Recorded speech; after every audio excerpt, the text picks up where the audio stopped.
Hello. Would you like to see the We Hate Anime podcast flourish, thrive, and expand to girthy proportions?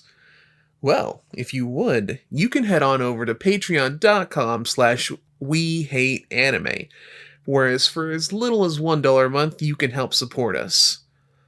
Our current contributors are Nicole Carter, Kev Online, also known as Itsumo Litless, Kadurasic, I hope I said that right, and of course, our current producer role patron, Gachi, the simp of Volume 1 Chan.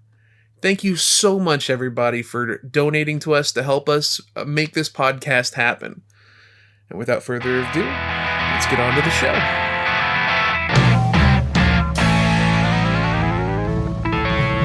Hello and welcome to the We Hate Anime podcast, the only podcast where all the hosts went to get cigarettes and left the guests to fend for themselves. I am guest prime, Tiduidu, and today I am joined by Egg. I never talked to you, actually. Introduce yourself first. I'm gay. I'm Egg. That's actually what I meant to say. Nice to be on here again. I'm drunk again, by the way. I was drunk on the last one. Just a little bit. Just a little professional buzz. But you may not like it, but this is what prime podcasting form looks like. And we are also joined by the Doku. What's up, Doc? God made monkeys for entertainment. That's all we know, Rick. That's all we know. It's Dad Coup now. Yeah. Or it'll be Dad Coup in like a couple months. Like 7 months. Yeah, well, I have like a bunch Jesus. of Darkplace quotes like planned out in my head for the intro, and then I forgot all of them. You're a fool. I wrote them down, but I forgot to get my phone out. I just remember mostly visual comedy, but by that point. But yes, because we were left to fend for ourselves like a bunch of animals. Rather than discuss anime today, we are discussing Darkplace, Garth Marenghi's Darkplace, which is a 6-episode comedy series. But first, we need to talk about bullshit for half an hour, so that's a traditional episode. What's up with you guys? Egg, what's up with you? How's your life? It is progressing, which is good enough for me. I have been playing the Metroid Dread like everyone else has. And I haven't because I don't have a Switch. I have also been playing the Metroid Dread. Yeah, that's a shame. It's been 4 years now, so there's finally another game worth playing on it. Yeah, like everyone, this year has been a year full of everyone loving something and me not liking it that much. But Metroid Dread is like the first thing where I'm like, I am fucking down for it. It is really, really great. I think this year, Go on. at least in my personal like friend circle, there's been something that like someone has won this year. For me, it was earlier with Neo 2E. For a lot of people, it's Metroid Dread, and then next month for a lot of people, it's going to be Shin Megami Tensei. When it comes out. Oh, and No More Heroes also came out. Also, Great Ace Attorney, which I could be playing right now, but I'm recording this fucking episode. Yeah. Been bamboozled. I guess we should talk about what happened to the other hosts and why they're not here. Mike was actually supposed to be here, but they got stuck at work. Yeah, that's classic. Moth is currently stranded in the Resident Evil 4 village, but in Alaska. In a Gulf of Alaska, that sounds like a slur, so we're not gonna try to pronounce that name. It does. Lest we get cancelled. I thought he was playing a fucking game. I Googled it immediately. It's like a place with a population of like 90 people or something. So, yeah. Hey, that's bigger than some countries in Europe. Yeah. Like, we can't trust Moth whenever he puts a word in the chat that none of us recognize, because Moth would definitely try to trick one of us into saying a slur on the podcast. Moth is a loose cannon. I don't even. He tried several times. My girlfriend recommended I just try to not laugh at anything Moth says just in case, because you never know. Yeah, that's I gave fair. up long ago. Like anytime he says something, I'm going to clown on Mike along with him. It's sad when Mike is not here because then it just feels like a circle jerk. Yeah, but Moth makes me laugh, and that's a shameful fact about my life, I guess. So Metroid. Yeah, how's it? Metroid's Tell me fucking about great. it. I've been waiting on a new fucking 2D Metroid since Fusion, and I can't play it because I don't have a Switch. So I am on the final boss. I'm almost nice. done with the game. I was going to try to finish it before the podcast, but that didn't happen because the final boss is really hard. I will say this is probably the best Metroid game. Shit, Bold. that's high praise. Very bold. But I've heard it's unfriendly, and that a game called Metroid Dread makes you feel uncomfortable. What's up with that? Okay, so it is hard. I don't know if it's as hard as Fusion, but it's pretty difficult. Fusion is hard because it's bullshit and barely a good game. Yeah, that's true. It was my first Metroid, but it's true. Dread has really good boss design. It does. Every Really? boss does the like Igavania Castlevania thing where it is possible to fight the boss without getting hit once. Yep. Yeah. That is good Every design, single okay. boss, including the final boss, you can fight it without getting hit if you know what you're doing and you know its patterns and its moves. And that's the main thing with like fighting the bosses. You have to learn their patterns. If you don't know the patterns, it's going to take you a couple times. Yep. It was always like silly in Metroid games from what I remember because Zero Mission I guess is the best point of reference. Kraid, Ridley, pathetic. Mother Brain, almost impossible. Yeah, Mecha Mother Brain Kraid fucking sucks in that game. I hate playing it. And yeah, pathetic again. It's like very uneven when it comes to bosses. And that's my favorite Metroid. Well, before Dread, that was my favorite Metroid game, was the Zero Mission. You played through them recently, right? Yes, I played Zero Mission, AM2R, and Super Fusion, and Samus Returns, all like recently, Oh wow. in the past couple You months. like really went through the 2D ones. Yeah, because Yeah. because before I did that, the only 2D one I had beaten was Samus Returns. So I was like, I should fucking play these games. I mean, they are short games, but I never, even when games are short, I cannot like binge an entire series in 1 month like some people. Oh, tend I to mean, do. I took Yeah. breaks. There was like gaps between those, but Yeah, but still, like sometimes I see my mutuals going, "Oh yeah, I never played Mega Man," and a month later they have beaten 10 Mega Man games. It's like, how do you live like this? I could do that when I was like in high school. I can't do that now. I can't do that now, yeah. When I was in I high just school, can't do that because of ADD. I can't concentrate on one franchise for that long. when I was in high school, I played all the Mega Man X games back to back. That's nutty. Jesus, That's nutty. that's not. I could not do that now. Yeah. Oh, I that's did, a lie. I skipped 6 and 7 because those games are poopy. Yeah. I mean, those games don't exist. Like you got 5 and then time skip to 8. Yep. X8 bangs. I don't care what anyone says. That game's good. I mean, hey, I'm not gonna judge here. I couldn't beat 0. I'm not judging anyone. But Dread's good. If you have a Switch, play it. It'll probably be the best Switch game that comes out this year. Apparently, Dread also emulates well already. Oh, Yeah, so I've heard. that's the big I don't know if you saw controversy of today. Yeah. Yeah, there's been some hit articles by Kotaku and such that an emulator can run Dread perfectly, and the emulator owners are now like, oh no. Yeah. I mean, there's like, I don't know. It's weird talking about emulators on like an official review or some shit. Mm-hmm. But who cares? It's weird talking about emulators on like 2 days after the game came out. I'll agree to that much. That feels scummy. Yeah. Otherwise, Yeah. I was just like, because, Nintendo cares more than most other companies, but a lot of places don't give a shit if you download like a fucking PS2 game or something. But Yeah. shelling out an article about emulating a 2-day-old game or whatever, I hope Something along those lines, yeah. I hope like ROM sites and like emulator sites don't get like slammed because of that and everything. Yeah. Like, I'm not gonna pretend I'm a saint. Like, when I had DS, I had an R4 card, and thanks to that, I was able to play Third Ace Attorney, a year before it came out in Europe because for some fucking reason we had a year of a slide.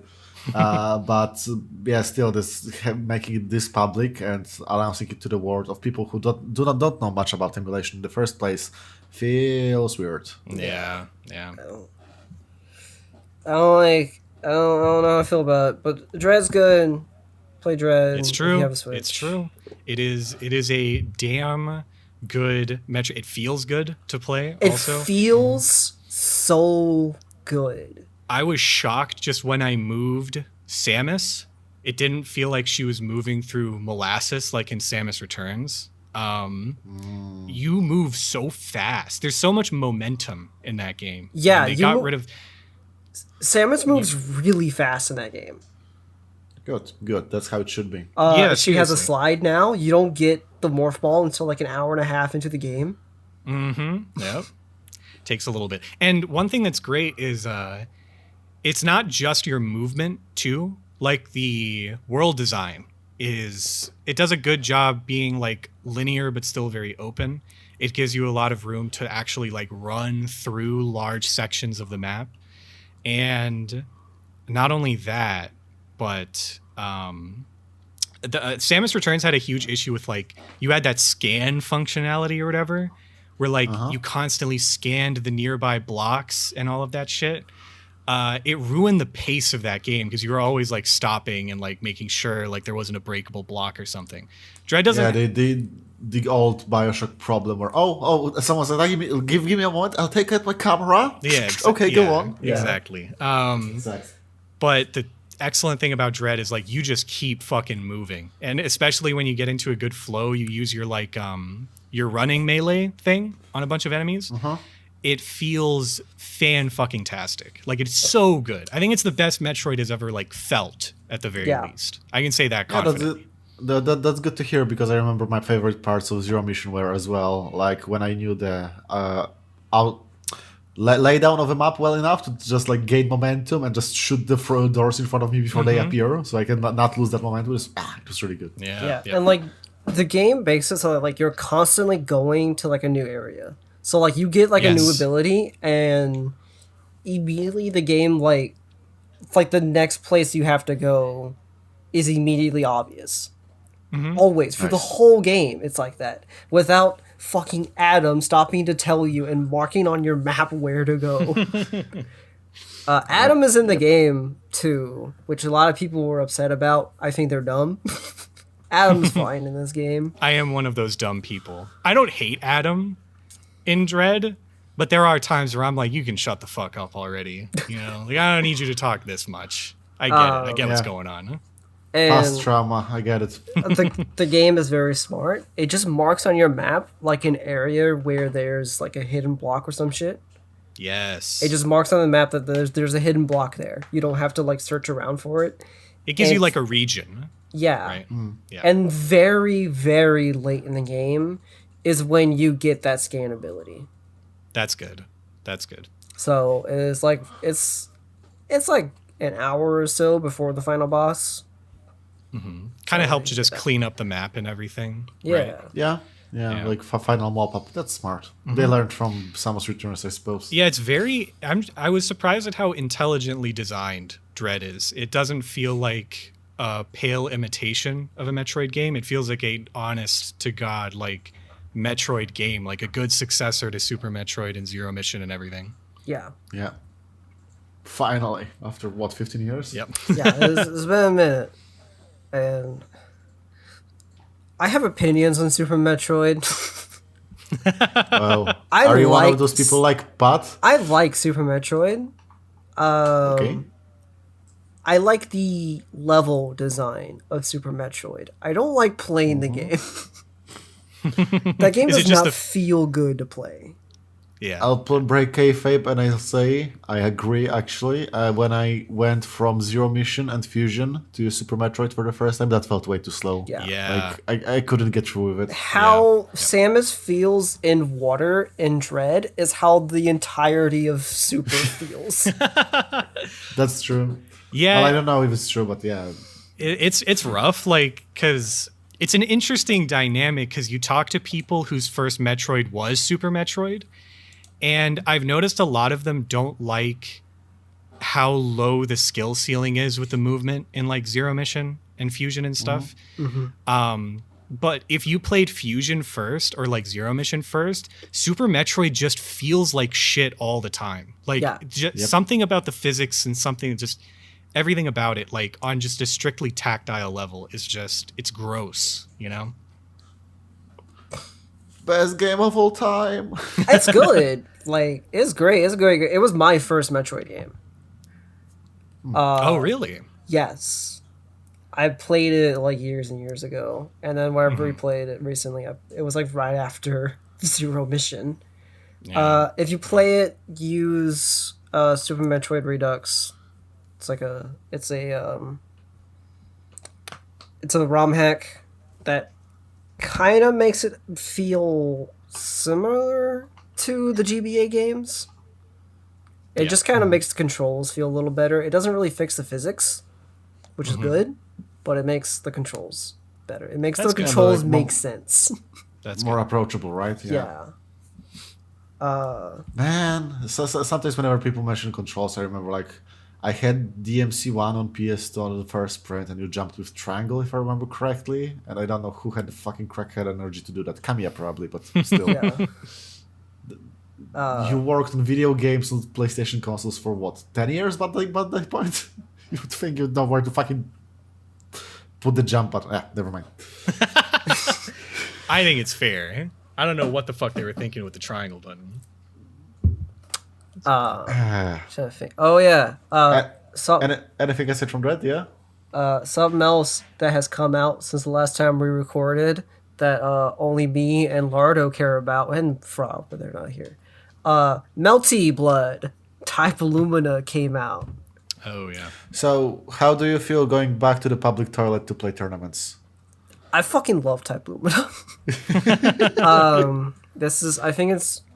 I probably like it more than Strive. I think it is a lot simpler than Strive, which is not something I expected. Okay, that's weird. So it has auto combos. For every button. So there's A, B, C, and then there's D, which is just shield. Okay. Mashing like A, B, or C, just like hitting it, automatically does like an auto combo. Okay. Which is fine. So very I'm okay with Dragon it. Ball like. A lot of people hate that shit. I mean, I get like having one or two auto combos on all characters just to make the character somewhat accessible, right? Because there's nothing fucking worse when you're starting in fighting games in general. I was never good at fighting games at all, but still, when you press one button and you can't figure a way to chain that jump into anything else, and you can just make jumps, that sucks. So I get the logic behind it. And I played older Melties, like I don't even remember what the name was, but you know what? Those games were fun, and I never got why they had this fucking reputation of games that are played in ghettos and when you talk about hushed tones. So that came from Melty. You can play Melty on anything. Melty can run on the shittiest laptop. You can play it. Yeah, like Doom. Yeah. And so it kind of got this reputation, and the community for Melty is very devoted to the game, so it kind of got a reputation that like Melty players will play the game fucking anywhere. They don't care. I mean, I respect the hustle, honestly. Yeah. More than anything. Type Lumina's now a lot of fun. The movement feels the same as old Melty. You get like a double jump and an air dash at all times in the air, and it feels good. You play Arc, right? I played Red Arc. So yeah. Yeah. So I hope you dunk all sabers you ever come across online. God. Saber is apparently people are saying she's like the worst character in the game. Because Saber from Fate Stay Night, she's in the game as a guest character. Yep. And like I'm talking purely out of spite, but I'm just tired of Saber being everywhere. Yeah. Or Saber faces. Like I'm fucking tired. I like her as a character, but I'm tired of her. Let her go. Supposedly, Type Lumina started as like a Type Moon crossover game before they just made it purely like Melty Blood. Oh, that sucks. That would actually be cool. Yeah. So that's probably Saber's probably like a leftover from that. And also the original Melty Blood had a crossover character from another Type Moon game. Yeah, they had Shiki from Karama Kyoka, I believe. Yeah. So Yeah. Type Moon is a lot of fun. Highly recommend it if you're like into fighting games or interested in playing fighting games, because I think it's pretty easy to pick up. So yeah, get it on PC so Frog won't be sad that they can't play it with anyone else because they got it on PC. Don't play it on PC. Everyone gets it on PC. I don't have anyone to play with on PS4. But yeah. Also, I finished the Silver Case. Oh, Pog, how did you like it? I like the Silver Case a lot. It is a really cool game. That's good. Man, I think Sumio and Tetsu make that whole game. Like it bumps up a point anytime they're like on screen. yeah, that's true. Like that duo just carries the entire experience, according to me as well. But it was just like my first experience with Suda games at all. And it was what I expected, but it's also totally not what I expected. And I'm kind of thankful for that. Yeah, I went from playing No More Heroes 1 and 2 to Silver Case. Silver Case is very normal. It feels like a normal like video game, which is not what I expected from Suda. And I started Flower, Sun, and Rain, and that's like more of what I expected from Suda already.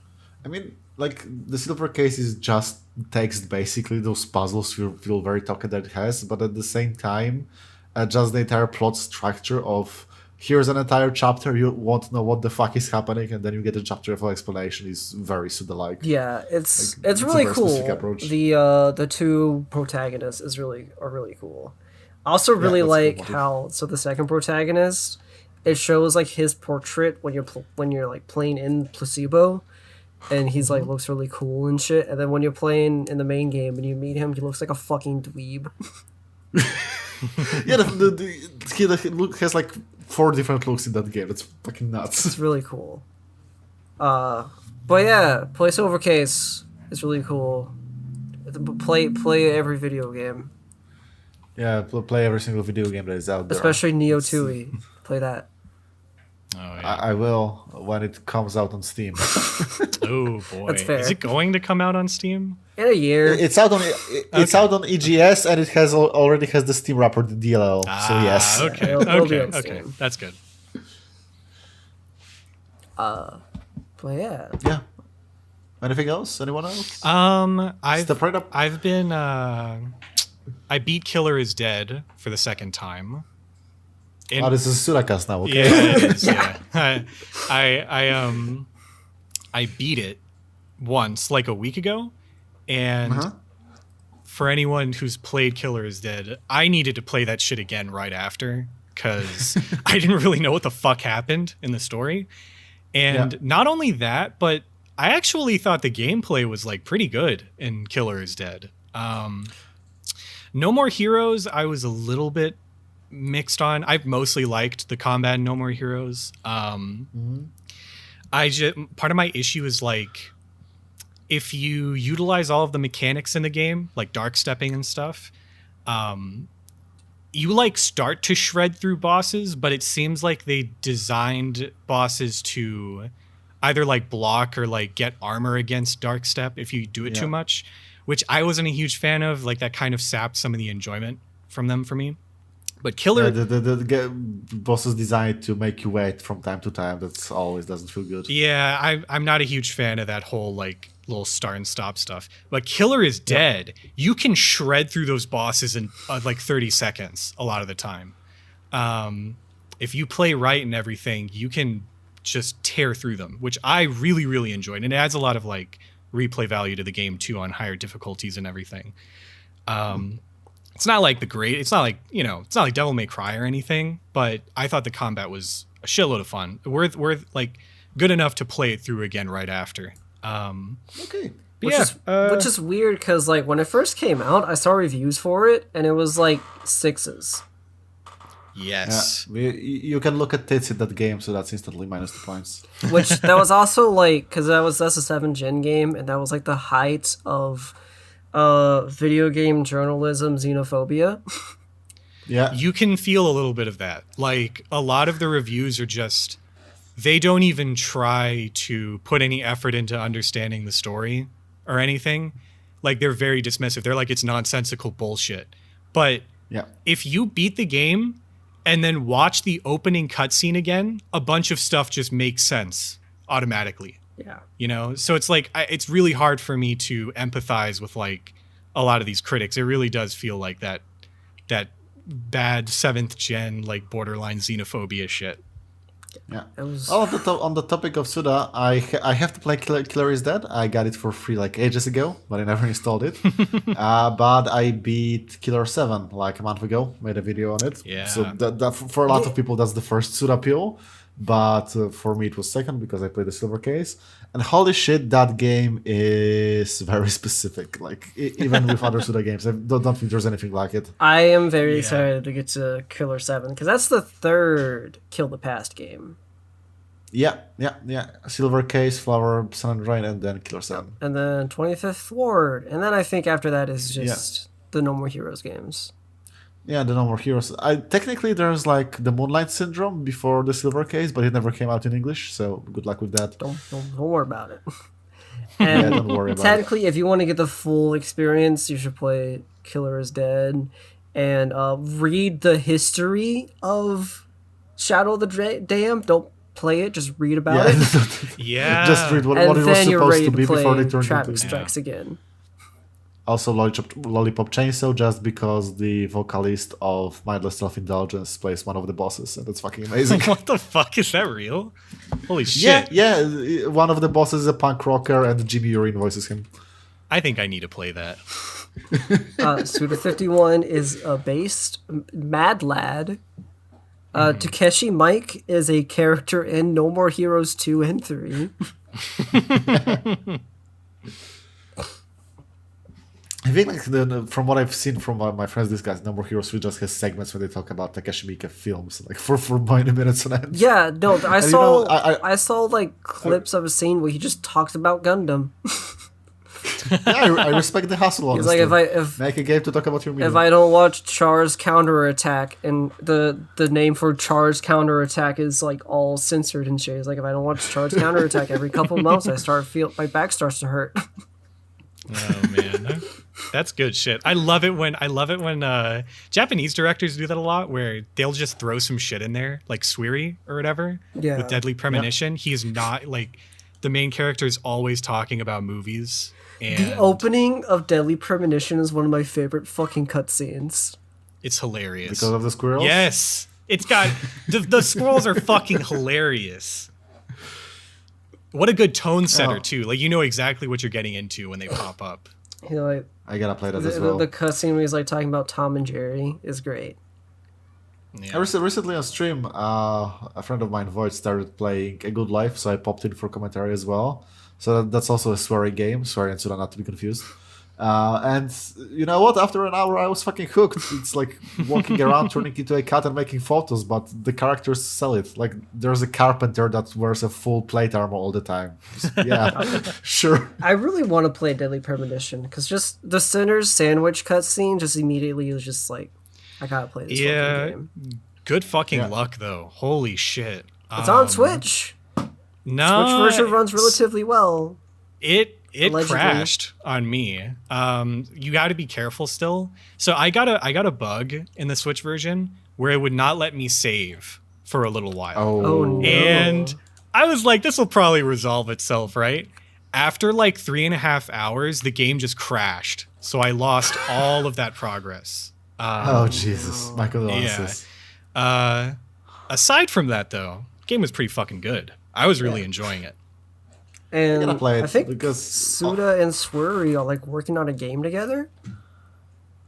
That would be Were great. they? I think so, and I think true? the Silent Hill dude is involved too.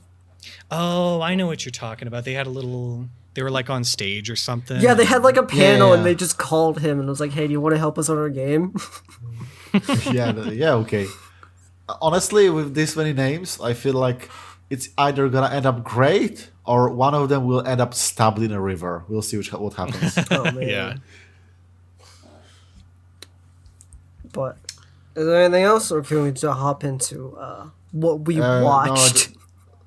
on my end, I suppose I'm playing the Great Ace Attorney right now because it finally came out in English after 6 years. That game is great. That's the end. Okay, I was confused because like I thought I had heard of it before, but when they were releasing it, they're acting like it was like a whole new thing, and I was like, "Is this? I feel like this is out, but not in English." Yeah, it came out in 2015 Okay. in Japanese, only now in English. That's what I thought. Capcom was like, no, the American audience expects Japanifornia as a setting. We can't make a game about Japanese people in London, no. And finally they decided, oh wait, we can. Nobody gives a shit. But yeah, that game is great. Can't say much as, it's a murder mystery, spoilers, but Yeah. it's one of the better Ace Attorneys that I've played. I need to get back to playing the Ace Attorney games. I've never played one before, to be honest, They're cool. which is fucked up. Yeah. I mean, it seems like something yeah, I'd like to, but Have you ever beaten a visual novel? me? Yeah. I have. I'm not going to say what it was, but What was it? I've been have to one now. before. I'm not saying what it was. What was it? We're gonna be standing here. We're gonna be sitting in this podcast for like 5 fucking hours before I say what it was. Was it Katawa Shoujo? It might have been, but I'm not gonna confirm or deny it. Okay, so it wasn't Doki Doki Literature Club. Oh wait, I have beaten that actually. Yeah. Okay. So two visual novels. Yeah. But the original trilogy of Ace Attorney is pretty much on everything right now, so you can just grab on your platform of preference and play it, and it's cool. Yeah, I definitely will. After you finish fucking Danganronpa. Oh yeah, I forgot I started that. And then I- fucking 13 Sentinels. I do own that. Man, now I feel bad. I got Danganronpa for birthday from Mike, and I got 13 Sentinels from another friend from Void a few months back, and I haven't installed either of these. That's how it Danganronpa goes. is really cool. I need to finish Ultra Despair Girls, and then watch the Danganronpa 3 anime, and then watch Danganronpa V3, which is not related to Danganronpa 3 the anime at all. Yeah. Yep. My girlfriend Okay. watched all of that. She was trying to explain it to me. I didn't know what the fuck she was talking about. Pepe Sylvia!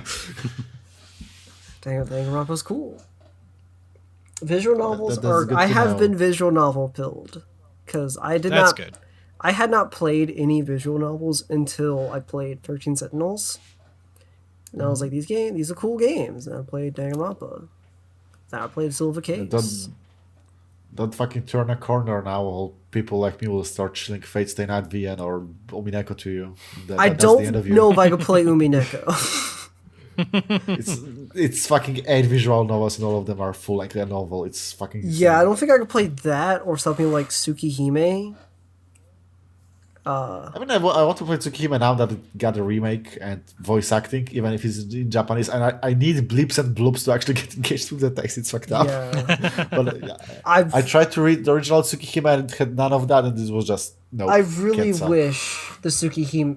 I wish that the Type Moon dude, the like writer, wasn't an insane person and would just let Tsukihime get translated.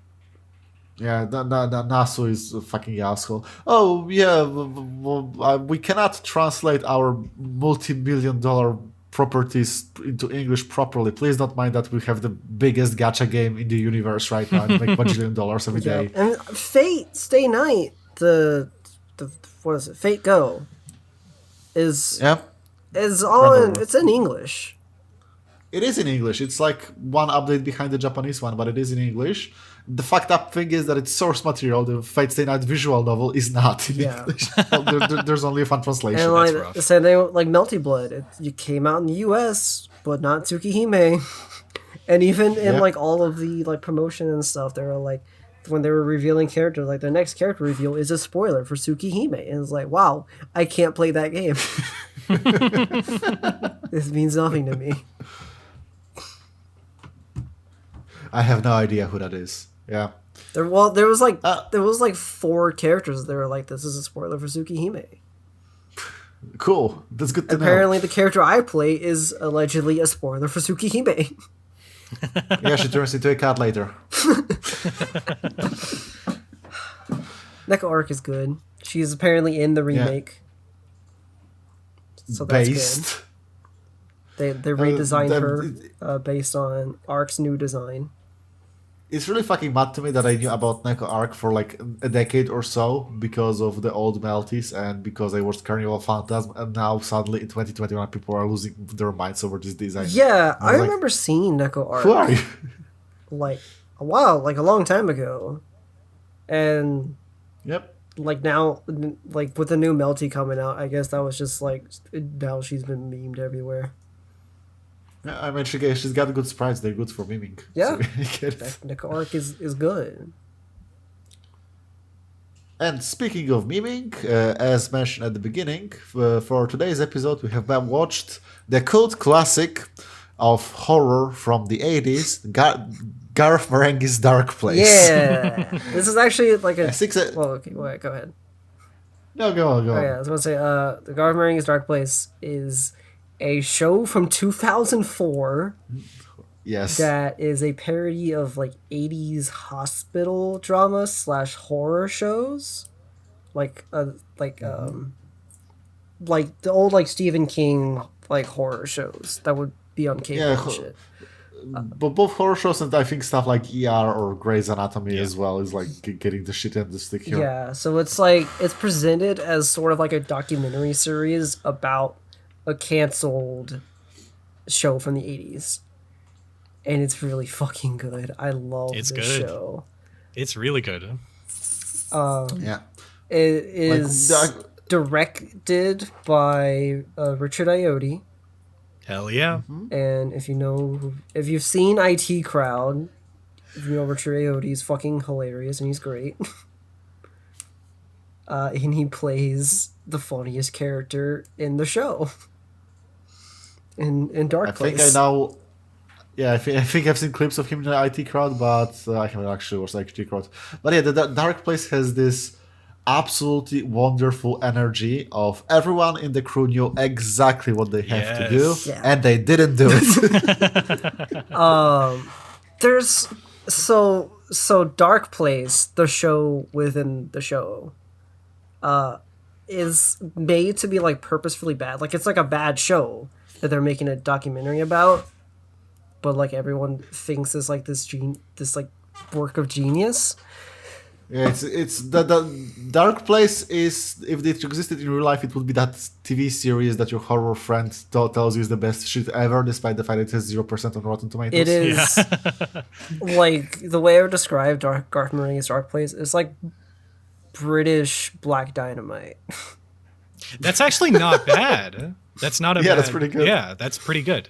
Succinctly gets to it. Yeah, and there's like things it replicates as jokes that you never expect, like literally any show to try to make a joke about it, like the ADR. Yeah. ADR is the funniest shit in the world.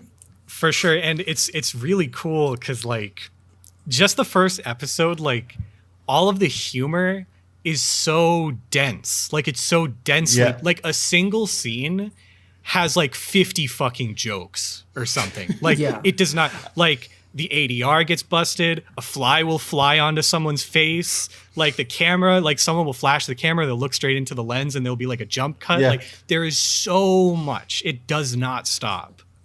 I think like my favorite bit of visual guide that it was in the first episode as well is like after an entire insane scene where there's 20 jump cuts to people shooting guns on a corpse because of course they have to kill a zombie. Then they're talking in the cemetery and the fucking gravestone is moving in the wind because it's made out of cardboard. I love that shit.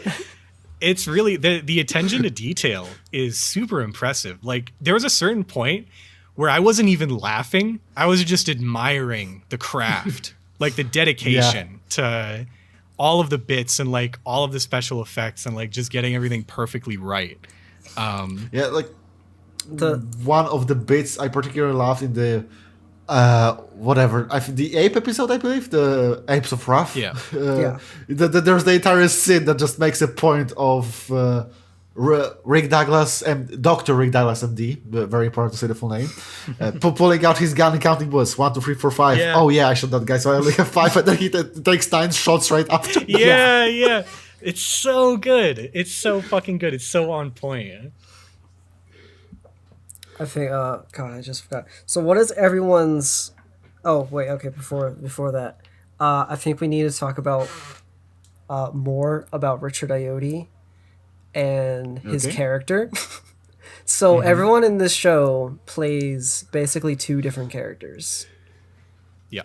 They Yeah, play the actor and the character. Yeah, they play the actor itself, and then the character the actor is playing.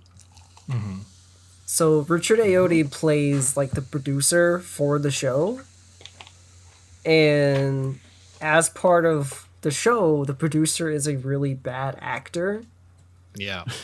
And when they first show like the first scene the producer is in, it like the show will like hard cut to like interviews with the cast, and like right before the show, right before the producer's first scene, he talks about like, yeah, I'm not usually an actor, but Garth wanted me in this show, so you're about to see my debut, and it's like hard cut to the worst fucking acting you've ever seen. Yeah. He's I like love it 'cause- constantly looking at the camera, Yeah. and he's like very wooden. It's great. And one thing I love is I think the very first shot of him is looking straight into the camera, like that's the Yes. shot, Yeah. you know? And I love to imagine that like if you've ever worked on set with someone, like making a video or something like that, if you ever have someone who looks into the camera a lot, you're almost tempted to just have a shot where they look straight into the camera. And I'm wondering if that's what they were doing. Like they were like, you know, putting themselves into the position of like the crew making this fake show, if they just did that for his first scene, you know? Yeah. Just make it easier. And that like they're just the whole show is like that. It just has those layers where if you just keep thinking about it, it's like, did they put that much thought into this? And it's like, I think they really did. Yeah. Like in particular, I think in episode 2, where the temp is, maybe 3, like they on purpose every single time they shot this character talking, it's from the neck up, and it's like the worst possible Yeah. frame He has so imaginable. much fucking headroom. It's so good. It's so fucking funny. Funny thing is, I knew about Darkplace before watching Darkplace because of a meme format that was born out of this poor fucking temp's head. Yeah. I remember that was a thing like a decade and a half ago. I think the quote everyone knows from the show, whether you know about the show or not, is I know writers who use subtext and they're all cowards. Cowards. Man, you know, I was familiar with that quote and it still fucking blindsided me in the show. Like the episode it shows up in, I was not expecting it. It's so good. I ask literally, what if we kept paying Dr. Spinas? Could they literally turn into monkeys? And that's something nobody ever asked before. I am one of the few writers you know that have written more books than they've read. So fucking good. And it's so funny too, because like this show is so quotable, it's almost not quotable. Like every other line is something ridiculously memorable. I love it. What is everyone's favorite episode? That's a tough one. Oh boy. That's a really tough one, actually. I would say that episode as a whole, I would say 5th Scotch Mist, just because of the entire premise of the ancient evil being Scottish people. Yep, that's my pick, Scotch Mist. Like the entire fucking premise of I had to stay a night in Glasgow. God, no. Well, but my aunt lives in Scotland. She says it's a nice place. Well, then your aunt is wrong. And I love that they keep cutting back to the interview bits and he's like trying to make himself not seem racist. He's like, no, Yeah, but I'm he not just makes you racist. seem Like more the racist. character is racist. Like you don't get it. Yeah. Scotch Mist. Sometimes you have to be a bigot to take down the bigger bigot. Like every episode is just like dense with jokes, but for some reason, Scotch Mist just always fucking gets me from start to finish. Yeah, I think I was really enjoying it. I wasn't sure about my favorite episode, but then when the Scottish dudes start talking and the subtitles popped up, that like sealed the fucking deal for me. Despite the fact you can perfectly hear them and understand that their accent isn't even that In thick. fact, like they don't even, because one of my favorite running jokes is that sometimes there will just be horrible line reads, like they will mumble through a line like incoherently. Yeah. But the Scottish people are actually perfectly articulate. Like they're probably some of the most articulate in the show. I love when the subtitles say like you are the perfect Highlander or some shit, and then proficiency says Scottish person.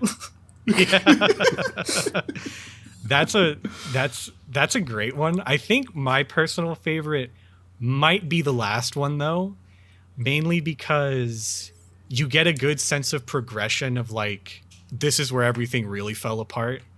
Like they're like reusing ideas, like the mist, like coming in and going away and causing a conflict, and like but now it's a different color, so it's different. and then you have like they like lost a chunk of footage, so it's just a slideshow of Polaroids and stuff. It's so fucking funny, and it's kind of like that. It's got such a good like, yeah, this is the last episode we filmed energy. Yeah. She's turning. I think like Yeah. we have to boil her. I think like the last episode has my favorite scene, not the episode as a whole, but a scene where the guy just fucking breaks into a music video. Yes, that part's so good. Yeah. And that song's a jam too, which is fucked up. Richard can rap too. Yeah. Did you do that a little bit?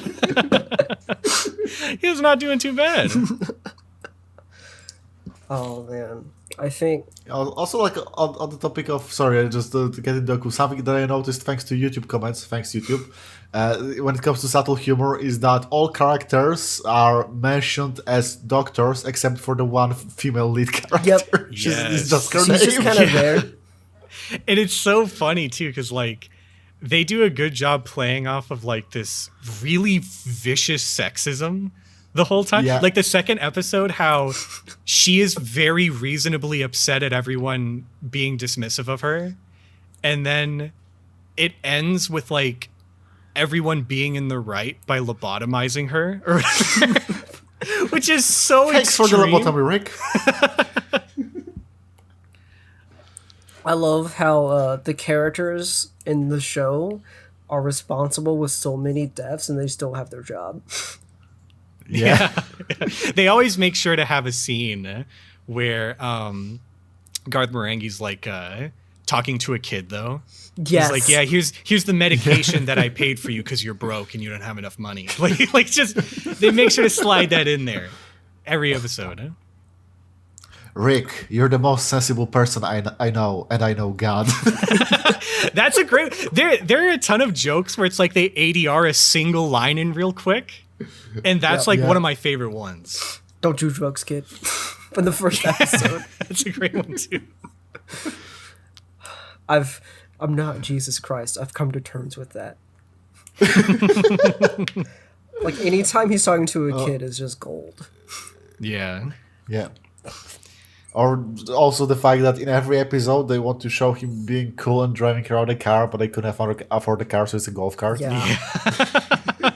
And it's like a lot of the episodes have a bit. I don't remember if it's every single one, but they have a bit where he's walking in slow motion and he's saying stuff that's supposed to be badass, but it's always something that makes him look like a fucking idiot. Like he's like, I didn't have time for a shower, so I just had to rinse off the important bits. Like that's so fucking disgusting. I ran the only way I knew how to, putting one full leg in front of the other in rapid succession. Yeah, and then he says like, as I rounded the corner, I felt muscular and compact like corned beef or whatever. That fucking killed me. So good. It doesn't fucking stop. No, like I really applaud the fact that the comedians that wrote this and acted in this were able to convey this energy of somebody way too far up his own ass so well. Yes. Like, it's magical. Really great. It's subtle too. Like it, because obviously you have the over the top like, I don't believe in subtext bit, But like Yeah. even just the premise of each episode, like trying to make a parallel with like the AIDS epidemic or whatever. Yeah. Like what a fucking dipshit. What an asshole to try and even do that. I was really afraid that one of my twin daughters will try to eat the other one, but they didn't. I chalked that up to good parenting. The scene at the end of the first episode, he's like shooting the zombie, and then there's like a random cut to Richard Ayoade's character just shooting a shotgun into the air. That's one of my favorite gags. Like, it's just a harsh cut. He's not even aiming at anything. He's shooting it into the air, like rapid fire. And there's the part in the last episode where they're like fighting in a bar, then he just walks in and just starts shooting a shotgun into the air. This is a hospital, people. And a hospital that apparently has a bar. Yeah. Yeah, I didn't even think about that. At a certain point, I just started accepting everything that was happening.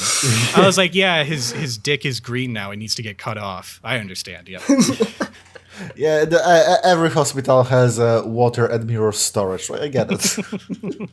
They're in boxes that say water.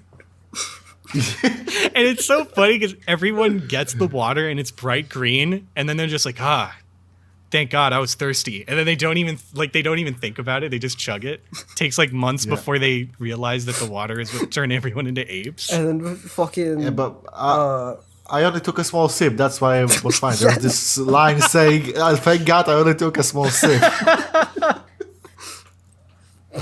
I think that might be one of my favorite touches is like how insecure Garth Marenghi's character is as a writer, because he's constantly sliding in exposition that's totally unnecessary into like every scene. we were staring out the window for what felt like in forever, but it was probably between 20 and 30 minutes. Yeah, exactly. The fog is retreating. Yeah, it is retreating. You're both right. It is retreating. And then they have that bit. It's either in the second to last episode or the last episode, I can't remember, where they have a huge exposition dump, but they couldn't slide it into ADR, so it's just shots of the room, like shots of plants and like the window. I think Yeah, the that's Scotch exposition is like Mist. Yeah. That is a good fucking episode for sure. Either that or the apes one. I think. Oh no, Yes, wait, you're right. it's It is the. Oh yeah, Apes one yeah, that yeah. does It is that. the apes one. It is the apes one. Yeah. Fuck. Darkplace is so good. yeah. It It's really is. good. I know. Like the pod. Apparently, no, I just want to say, apparently there is a spin-off that's a talk show by Dean Lerner, so the producer of this show here, and like I have to watch that. Yes, I think that Oh, is yeah, I also didn't know that is that. also on YouTube. I've seen some of it. It's pretty alright. It's not as as good, strong but it's the as just like the Darkplace. show itself, but it's yeah. Well, clearly it wasn't directed by Garth Marenghi, so yeah.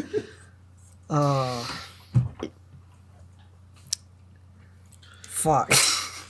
Okay, I do want to say, I do have my favorite line written down. It's during one of the interviews with what's his name, Todd Rivers, I think, where Yeah. he just says, "Oh, I don't care. I'll play anything. I'll play a Nazi. I'll play anything."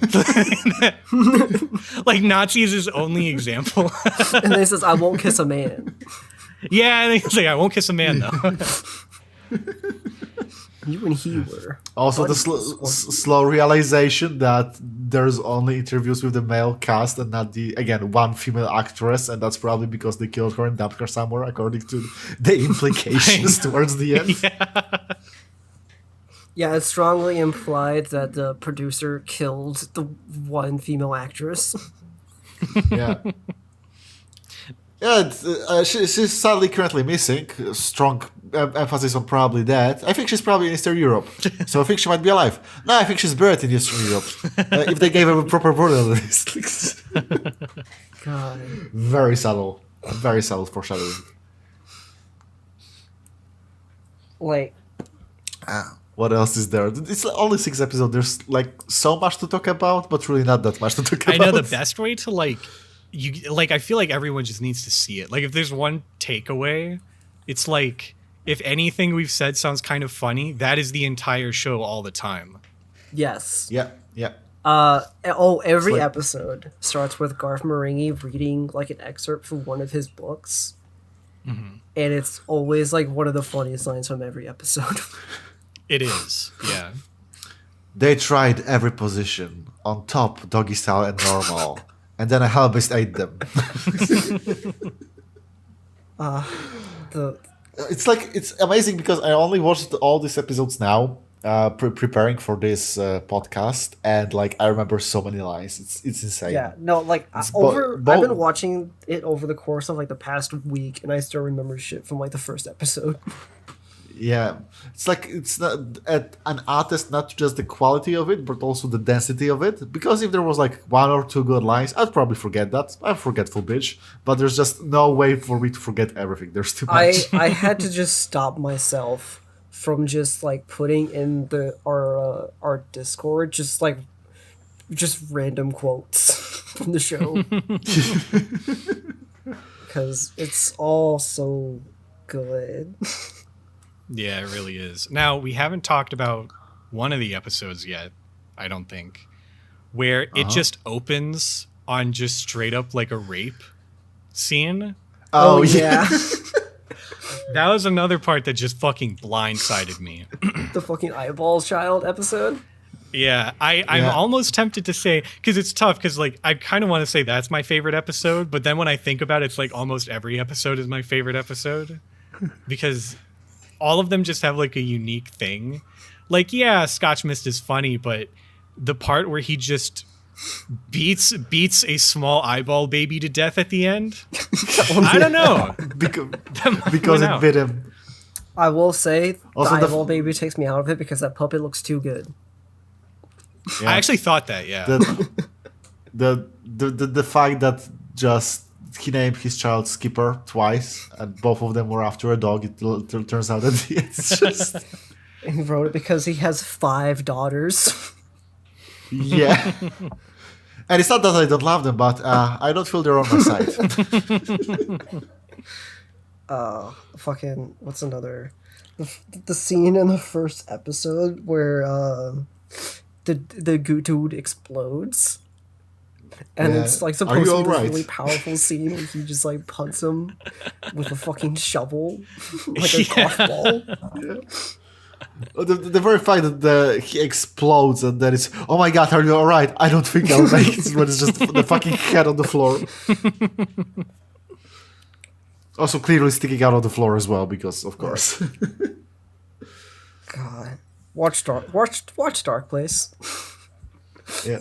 It's like, if you have any sort of interest in film, it's like the perfect example of all the things you can avoid. It's Yeah. beautiful. And I think it works on a lot of levels too, where if you're not super familiar with like directly what it's parodying, you'll still get a lot out of it. Yeah. It's still Yeah. really funny and like clever, but if you're invested in, like, if you've seen some of this stuff, or even if you're just invested in filmmaking, or if you've tried making a film before, like, just every time Richard Ayoade like looks into the lens and then there's a jump cut, you just feel it. Like, it's just so perfect. And like every ADR scene where like there's always like a scene where it's like 4 characters talking and one of them is ADR'd.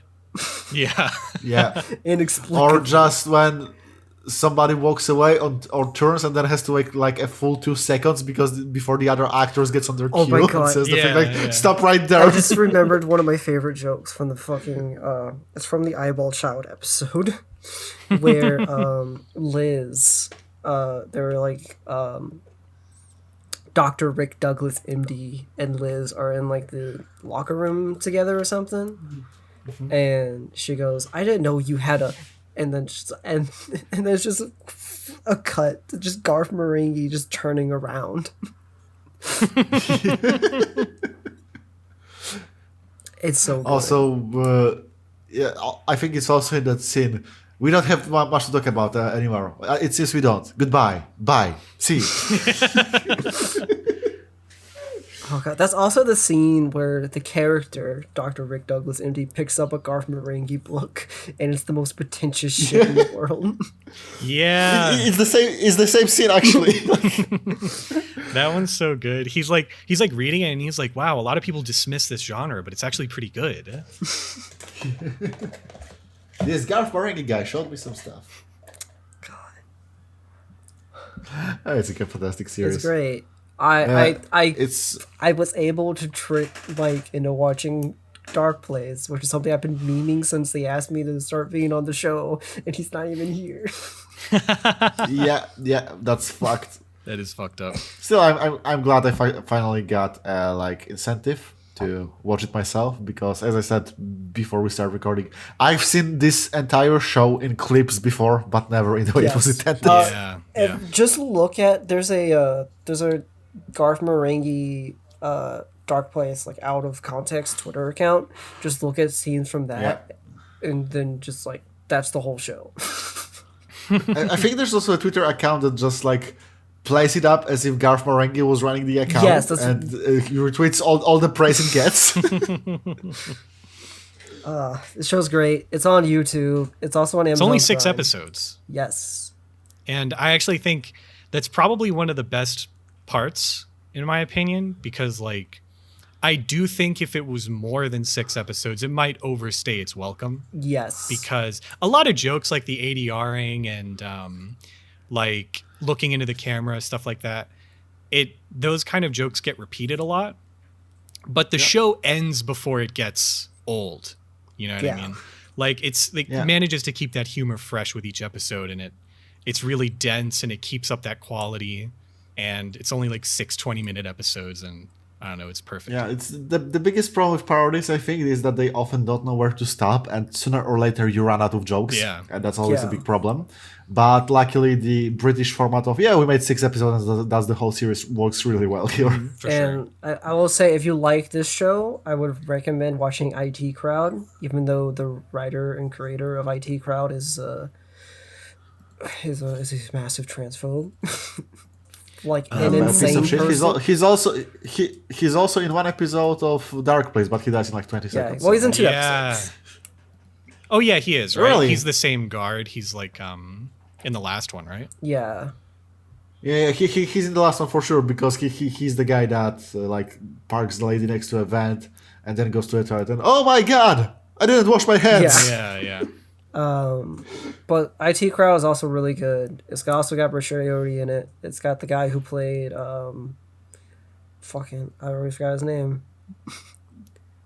The other doctor. That's The guy. not Rick Douglas. Oh, you're talking about Todd Rivers? Is Yeah, that Todd Rivers. Yeah, he's Yeah. also in IT Crowd. He plays like a manager. Dr. Sanchez, Dr. Sanchez. I remember that. Yeah, I've never seen the IT Crowd. I feel like I really need to. It's really good. Yeah. Yeah, especially is- after Darkplace. Yeah. You and him were buddies, weren't you? There is a whole bit in like one of the so on YouTube you can find just like specials they made. There's like a whole bit of like an extended version of that interview that's at the end of the series where Oh man, I got Todd Rivers goes, "You and he were buddies, weren't you?" And there's like a whole bit of that. It's really good. What else can I say? Oh man. Yeah. Darkplace is great. Also, Amazon, the Amazon Prime version is like the quality is way better. Yeah, the quality on YouTube is like 20 pixels by 20 It's pixels. pretty bad. unfortunately. I tried to watch it on YouTube first, and I was like, I can't do this. So I watched it. Authentic experience right there.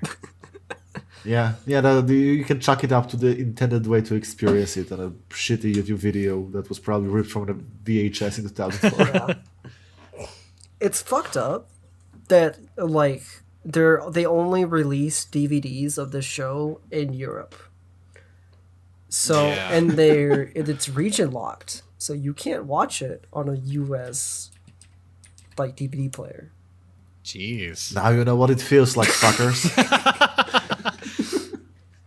Man, Region locking of DVDs is the dumbest shit. Region locking in general is dumb. Region locking, I think, is fucking sucks. What's even the purpose? Like, why are things region locked? Copyright laws in different countries mostly. We've got license for country X, but not for country Y. Yeah, that's the main God, thing. what a huge pain in the ass. I know, like, gaming systems, like, they stopped being region locked, right? Yeah, I'm like pretty sure. Yeah, they've been region locked since like the PS3. Like the PS3 was, they've been unregion locked.